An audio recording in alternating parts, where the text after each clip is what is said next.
The hotel doors burst open just as Zara Bello stepped inside, heels clicking sharply against the marble floor, every head turning before anyone understood why. Cameras flashed. Murmurs rippled through the crowd. This was Ethan Cole's wedding day, and the last person anyone expected to see was the woman he once swore would never amount to anything. If you're enjoying this story already, don't forget to like the video and subscribe. It really helps support the channel. Zara hadn't always walked with this kind of confidence. Years earlier, she met Ethan in a small fabric market in Harbor City, where she sold handmade dresses while raising her twin boys. Ethan arrived with smooth words, borrowed suits, and promises of a future he never truly owned. He married her quickly, then slowly took everything: her money, her connections, her voice.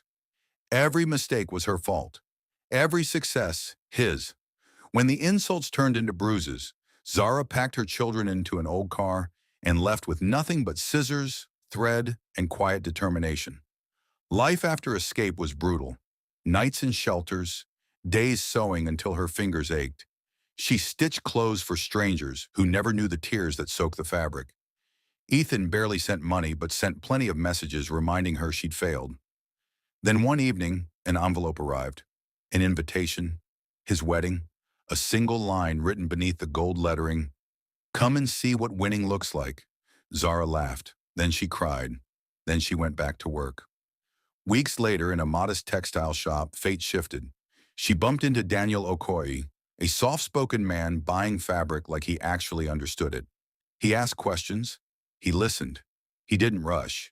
He returned the next day, and the next. Zara didn't know he owned a global investment firm or that his name carried weight in boardrooms. He didn't know she once slept in her car to protect her sons. What they knew was simple. Peace felt good. When Ethan's wedding day arrived, Zara dressed in silence. The gown she wore was one she designed herself. Deep emerald, elegant, impossible to ignore. Daniel waited outside with a calm smile in a car that didn't scream wealth, only certainty. He offered his arm. Zara took it. Inside the hall, Ethan froze. His bride, Lena Moore, tightened her grip on his hand, eyes scanning Zara with disbelief. This wasn't the broken woman he expected. Whispers grew louder as Daniel greeted guests who suddenly recognized him. Phones lifted. The air shifted. Ethan approached, forcing a laugh. "Didn't think you'd actually come," Zara smiled. "I didn't come for you." That moment followed Ethan forever.